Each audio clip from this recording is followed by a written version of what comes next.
Hello guys. Welcome to our YouTube channel.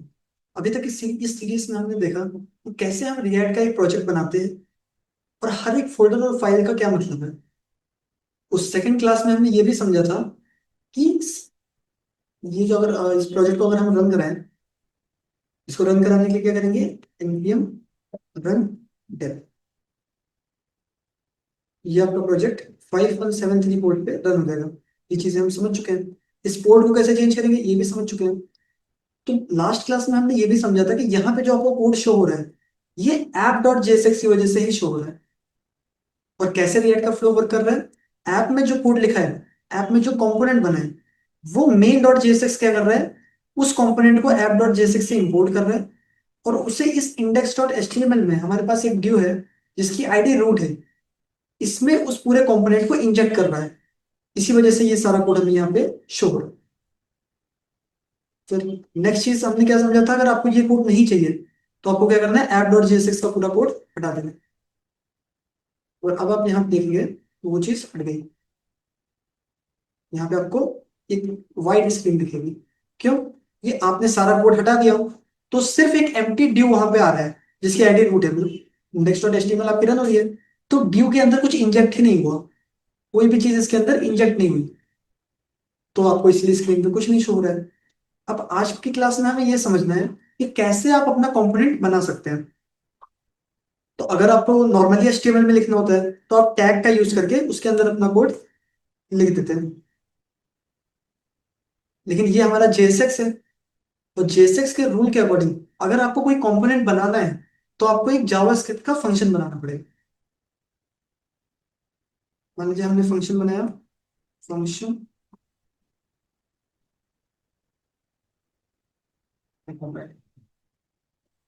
ये हमारा normal JavaScript का फंक्शन बन गया। अब जेएसएक्स के रूल के अकॉर्डिंग कि आप रिटर्न करा सकते हैं एचटीएमएल का कोड। आप एचटीएमएल को इस फंक्शन से रिटर्न करा सकते हैं। मान लीजिए हमने रिटर्न करा दिया,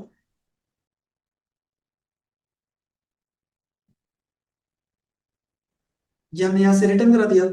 लेकिन अब ये कंपोनेंट आपका कहाँ पे यूज होगा? मेन डॉट जेएसएक्स में। कि मेन डॉट जेएसएक्स ही काम कर रहा है इस कंपोनेंट को इंडेक्स डॉट एचटीएमएल में इंजेक्ट करने का, मतलब उस व्यू में इंजेक्ट करने का। तो हमें इस चीज को यहाँ से एक्सपोर्ट भी कराना होगा। तो हमें लिखना होगा एक्सपोर्ट डिफॉल्ट माई कंपोनेंट। अब जैसे इस चीज को हम सेव करेंगे और दोबारा से यहाँ पे आएंगे और रिफ्रेश करेंगे, this is my first component हमें यहाँ पे शो हो जाएगा। पर आप सोच रहे होंगे कि ये कुछ अलग स्टाइल में शो हो रहा है और ये इधर नीचे शो हो रहा है। तो इसका रीजन भी हमने समझा था। ऐसा इसलिए हो रहा है कि मेन डॉट सीएसएक्स में आपका इंडेक्स डॉट सीएसएस में आपका डिफॉल्ट सीएसएस डिफाइन है और उसी सीएसएस की वजह से ये यहाँ पे शो हो रहा है। तो हमें ये सीएसएस चाहिए नहीं। तो दो काम कर सकते हैं, या तो इस सीएसएस का पूरा कोड हटा सकते हैं, या आप चाहते हैं इस फाइल को ही डिलीट करना तो इस फाइल को ही डिलीट कर सकते हैं। लेकिन अब आपको एक चीज और करनी पड़ेगी। मेन डॉट जेएसएक्स में आके आप इसको यहाँ पे इंपोर्ट कर रहे हैं, इस लाइन को आपको हटाना पड़ेगा। और आप अभी भी करेंगे तो आप आपका ये जैसे नॉर्मली आपको शो होता वैसे आपको शो हो जाए। तो एक बार फिर से समझ लेते हैं। कंपोनेंट बनाने के लिए आपको क्या करना है, फंक्शन बनाना है जावास्क्रिप्ट का और उससे आपको एचटीएमएल का कोड रिटर्न कराना है और फिर इसे यहां से एक्सपोर्ट करा देंगे। क्योंकि ये चीज कहीं और यूज हो रही है। जब एक कोड को हमें कहीं और यूज करना होता है तो हम एक्सपोर्ट और इंपोर्ट का यूज करते हैं, क्योंकि ये आपका यूज कहाँ पे होगा? मेन डॉट जेएसएक्स में। अब मान लीजिए आपने दूसरा कोई कंपोनेंट बनाया, फंक्शन, मान लीजिए कंपोनेंट टू, आपने एक फंक्शन बनाया। अब रिटर्न के बाद आप अपना एचटीएमएल लिख सकते हैं। मान लीजिए हम एक डिव बना लेते हैं जिसके अंदर हम तीन एचटीएमएल बना लेते हैं, line one, line two, line three. आपने सेव किया पर आपको इसका कोड यहाँ पे नहीं शो होगा। देखिए हमने रिफ्रेश किया, क्यों? क्योंकि आपका मेन यही कंपोनेंट सिर्फ कॉल हो रहा है ना। मेन डॉट जेएसएक्स क्या कर रहा है, इसी कंपोनेंट को उस डिव में रेंडर कर रहा है। और आप चाहते हैं कंपोनेंट टू का कोड भी आपको शो हो। तो पहली चीज आप क्या कर सकते हैं, कंपोनेंट, माई कंपोनेंट को यहां से एक्सपोर्ट कराने की जगह कंपोनेंट टू को एक्सपोर्ट करा दीजिए। अब आपको कंपोनेंट टू का कोड दिख जाएगा। आप चाहते हैं ये दोनों कोड आपको शो हो, तो आप क्या कर सकते हैं, आप माई कंपोनेंट को ही यहाँ से एक्सपोर्ट कराइए, लेकिन आप इसके अंदर आप दूसरा कंपोनेंट कॉल कर सकते हैं। रिटर्न के अंदर आप अपना बनाया कंपोनेंट भी कॉल कर सकते हैं, जैसे अभी हम HTML को कॉल कर रहे थे, HTML रिटर्न करा रहे थे, आप अपना कंपोनेंट भी यहाँ पे कॉल रिटर्न करा सकते हैं। कैसे रिटर्न करेंगे, जैसे आप HTML कराते हैं इस तरीके से भी करा सकते हैं, या क्लोजिंग और ओपनिंग दोनों चीजें कर सकते हैं इस तरीके से। बस आपको एक चीज ध्यान रखनी है कि जो भी आप कंपोनेंट बनाएंगे वो हमेशा कैपिटल लेटर से स्टार्ट होना चाहिए। क्यों, क्योंकि स्मॉल लेटर्स आपके HTML के टैग्स के लिए रिजर्व्ड है, तो आपको हमेशा कैपिटल लेटर का यूज करके ही कंपोनेंट बनाना है। ठीक है, आपने इस चीज को यहाँ से रिटर्न कराया, माई कंपोनेंट को एक्सपोर्ट कराया, सेव करेंगे, आपको ये देखिए ये कोड दिख रहा है। तो मान लीजिए इसी कंपोनेंट को हम दोबारा 2 बार कॉल करेंगे। एक और चीज जो बिगिनर्स गलती करते हैं, अगर मान लीजिए आपने इसको नेक्स्ट लाइन में कर दिया तो आपको कुछ नहीं शो होगा। क्यों, क्योंकि रिटर्न कीवर्ड जैसे ही मिलता है किसी फंक्शन में, अगर आपने जावास्क्रिप्ट अच्छे से पढ़ी हो तो रिटर्न कीवर्ड जैसे ही मिलता है ये फंक्शन इस चीज को रिटर्न कर देता है, और रिटर्न कीवर्ड के नीचे लिखा कोड कभी भी रन नहीं होता। अगर रिटर्न के साथ आपने कोई चीज लिखी है तो वो रिटर्न होगी साथ में, लेकिन अगर आपने रिटर्न लिखा है उसके नेक्स्ट लाइन में आपने कुछ लिखा है तो ये चीज रिटर्न नहीं होगी, फंक्शन आपका अनडिफाइंड चीज रिटर्न कर देगा। और जब ये फंक्शन कोई HTML रिटर्न ही नहीं कर रहा तो यहाँ पे आपको शो गया होगा। तो इसके लिए क्या कर सकते हैं, अगर आपको नेक्स्ट लाइन में करना है तो यहाँ पे ये ब्रैकेट्स लगा दीजिए। अब इसका मतलब है कि ये पूरी चीज इसके अंदर जो भी लिखा है वो आपका रिटर्न होगा। अब मैं आपको कंपोनेंट्स का बेनिफिट दिखाता हूँ, इस कंपोनेंट को इस तरीके से ही कॉल कर लेते हैं तो सर ज्यादा अच्छा लगता है। ये आपको शो है। अब आप इस कंपोनेंट को दोबारा कॉल करेंगे तो क्या होगा, इसके नीचे दोबारा आपका लाइन 1 लाइन 2 लाइन 3 आ जाएगा। अगर आप इसके नीचे देखेंगे कंपोनेंट 2, देखिए अब यहाँ पे देखिए आपको एक एरर मिल रहा है। एरर क्यों मिल रहा है, क्योंकि अगर रिटर्न क्या करता है, रिटर्न से आप सिर्फ एक ही चीज को रिटर्न करा सकते हैं, मतलब मेन आपका एक ही टैग रिटर्न होना चाहिए, पर आप यहाँ पे 2 चीजें रिटर्न करा रहे हैं, तो ये आपका पॉसिबल नहीं है, ये आपका एरर है। तो इसको कैसे सॉल्व कर सकते हैं, आप एक मान लीजिए एक आपने ड्यू बनाया, उसके अंदर आपने ये कंपोनेंट रखे, अब मेन आपका रिटर्न कौन सा हो रहा है, ये ड्यू रिटर्न हो रहा है। उसके अंदर कितनी भी चीजें हो सकती हैं, लेकिन मेन आपका एक ही चीज रिटर्न होना चाहिए। अब अगर आप देखेंगे line 1 line 2 line 3, line 1 line 2 line 3, अगर इसको थोड़ा सा मैं और एक्सप्लेन करूँ आपको, जैसे आपने कंपोनेंट 2 को यहाँ पे लिखा, तो कंपोनेंट 2 का जितना भी HTML का कोड है वो एक तरीके से आपने यहाँ लिखा, या तो आप कंपोनेंट 2 लिख सकते हैं या तो ये पूरा कोड आप यहाँ पे इस तरीके से लिख सकते हैं, तभी आपको सेम रिजल्ट शो होगा।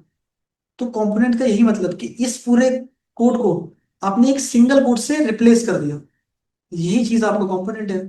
फंक्शन की अगर डेफिनेशन समझे तो फंक्शन क्या होता है, बेसिकली एक रीयूजेबल ब्लॉक ऑफ कोड होता है, कि वही कोड आपका रीयूज हो जाए।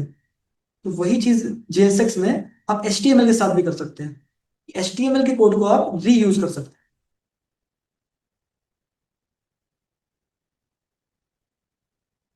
अब समझते हैं, अगर आप चाहते हैं कि app.jsx फाइल को भी आप डिलीट कर दें, आप अपनी खुद से एक पूरी फाइल बनाना चाहते हैं और स्टार्टिंग से अपना कंपोनेंट बनाना चाहते हैं, ये करने के लिए आपको क्या करना है, आपको बताता हूँ।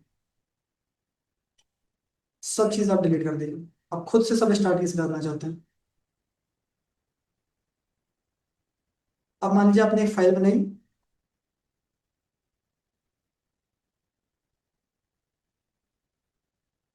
अब जब भी आपको फाइल बनानी है उसका एक्सटेंशन आपको JSX रखना है। अब JS रखेंगे तब भी वर्क हो जाएगा, और JSX रखिए ज्यादा सिंप्लीफाइड हो जाए। अभी आपने फाइल बनाई, अब इसमें आपको एक अपना कंपोनेंट बनाना है, तो कंपोनेंट कैसे बनाएंगे, आपको फंक्शन बनाना है। अच्छा, फंक्शन डायरेक्टली फंक्शन कीवर्ड का यूज करके बना सकते हैं या एरो फंक्शन भी बना सकते हैं। चलिए एरो फंक्शन बना लेते हैं। लेट, आपने बनाया माई कंपोनेंट, ये आपका हो गया एरो फंक्शन। सेम उसमें भी आपको ये करना है, रिटर्न के बाद अपना HTML लिख सकते हैं। अब नेक्स्ट चीज आपको क्या करना होगा, इसको यहां से एक्सपोर्ट करना होगा, एक्सपोर्ट डिफॉल्ट माई। फिर अभी आपका काम हुआ नहीं है, क्यों, मैं आपको बताता हूँ। main.jsx में अगर आप देखें तो मेन डॉट जेएसएक्स क्या कर रहा है, ऐप डॉट जेएसएक्स से ऐप वाली चीज को इंपोर्ट कर रहा है और उससे यहाँ पे यूज कर रहा है, लेकिन ऐप डॉट जेएसएक्स को तो आपने डिलीट कर दिया। तो ये आपका एक तरीके से एक एरर बन गया, क्योंकि ये फाइल इससे मिलेगी ही नहीं। तो अब आपको क्या करना है, इस चीज को यहाँ से हटाना है। अब आपको लिखना है इम्पोर्ट माईकॉम फ्रॉम, यहाँ पे आपको अपना पाथ देना है। क्या नाम है, first component dot JSX. Dot JSX लगाने की जरूरत नहीं है, आप सिर्फ नेम लिखेंगे तब भी वर्क हो जाएगा। अब ऐप की जगह आपको क्या करना है, यहाँ पे माई कॉम को कॉल करना है। अब अगर आप यहाँ आके देखें तो आपको हेलो रिएक्ट शो हो जाएगा। तो आप इस तरीके से भी बना सकते हैं और उस तरीके से भी। अब नेक्स्ट चीज, अगर मान लीजिए आप दूसरी फाइल में अलग अलग कोड रखना चाहते हैं, मान लीजिए आपने एक और कंपोनेंट बनाया, लेट कॉम टू, ये रिटर्न कर रहा है।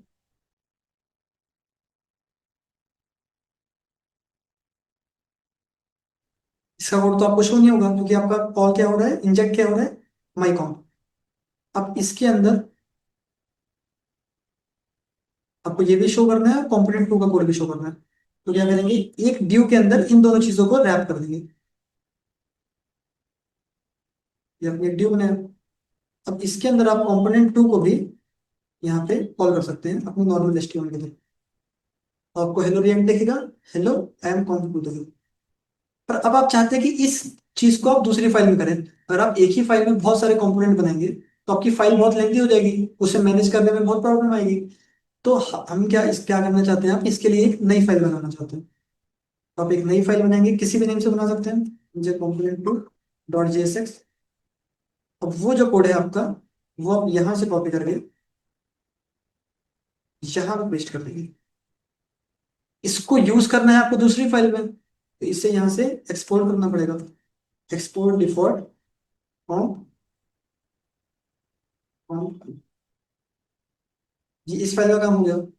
अब हमें इसको यहाँ पे यूज करना है। अब अगर आप देखेंगे तो कॉम2 ये रिकॉग्नाइज नहीं करेगा, ये दूसरी फाइल में आपको एरर मिल जाएगी। अगर इंस्पेक्ट कंसोल में आएंगे तो आपको एरर क्या मिल रहा है, कॉम2 इज नॉट डिफाइंड। क्यों, क्योंकि कंपोनेंट टू को आप यहाँ पे यूज कर रहे हैं और ये इस पूरी फाइल में सर्च करेगा, इसे कहीं पे कंपोनेंट टू मिलेगा नहीं। तो ये आपको एरर थ्रो कर देगा कि component two is not defined. पर आपने तो कंपोनेंट टू को डिफाइन करा है, लेकिन वो दूसरी फाइल में डिफाइन करा है ना। अब उसको यहाँ यूज करने के लिए आपको उसे इंपोर्ट करना पड़ेगा। कैसे इंपोर्ट करेंगे, इंपोर्ट कोई भी नेम दे सकते हैं, पर आपने कॉम टू यूज किया तो कॉम टू ही देंगे। कॉम टू फ्रॉम, यहाँ पे आपको देना है dot slash com. Dot slash मतलब कि अभी का जो पाथ है उससे हमें कहाँ जाना है, कॉम टू वाली फाइल, कॉम टू वाली फाइल। यहाँ पे आपको नेम देना है कंपोनेंट का, यहाँ पे उस फाइल का नेम देना है। अब अगर आप चेक करेंगे तो आपको कोई एरर नहीं दिखेगी, तो आपको यहाँ पे रिजल्ट शो हो रहा होगा। ठीक है? अब समझते हैं, रिटर्न से पहले आप अपना जावास्क्रिप्ट का कोड लिख सकते हैं। मान लीजिए आपने एक वेरिएबल डिक्लेयर किया, let name is equals to Rajesh. अब आप हेलो नेम अगर लिखेंगे तो आपको रिजल्ट में क्या शो होगा, हेलो नेम। पर अब आप चाहते हैं कि यहाँ पे नेम की जगह पे आपका जावास्क्रिप्ट का कोड, ये जो नेम वेरिएबल है, ये एक्सेस हो जाए। अगर ये चीज आपको प्लेन जावास्क्रिप्ट में करनी होती तो आप क्या करते, इस H1 को सिलेक्ट करते और इसका इनर टेक्स्ट आप चेंज कर देते। पर यहाँ पे आप डायरेक्टली कर सकते हैं। जैसे आपको लगाना है करली ब्रेसेस, मतलब रिटर्न के बाद अगर आपको जावास्क्रिप्ट का कोड लिखना है तो उसके लिए लगाना है आपको करली ब्रेसेस। और यहाँ पे आप अपने वेरिएबल का नेम दे सकते हैं, हेलो। अगर आपने यहाँ पे चेंज किया तो वहां पे भी आपको चेंज दिखेगा। अभी जेएसएक्स को और डिटेल में समझेंगे, कैसे आप लूप चला सकते हैं, क्या क्या चीजें आप यहाँ पे लिख सकते हैं, तो धीरे धीरे अभी और समझेंगे। पर ये चीज आपको समझ गई कि रिटर्न से पहले आप वेरिएबल्स को डिक्लेयर कर सकते हैं और रिटर्न के बाद करली ब्रेसेस लगा के उन वेरिएबल को एक्सेस कर सकते हैं। मान लीजिए आपको दिखाना है, अगर आप ये लिखेंगे तो ये सेम एज इट इज आ जाएगा। अब आप चाहते हैं यहाँ पे 1+2 की वैल्यू है, मतलब इसको एग्जीक्यूट कराना चाहते हैं। इस चीज को कर्ली ब्रेसेस में कर देंगे। अब ये एज अ एक्सप्रेशन आपका सॉल्व हो जाएगा, इसका रिजल्ट आपको शो होगा।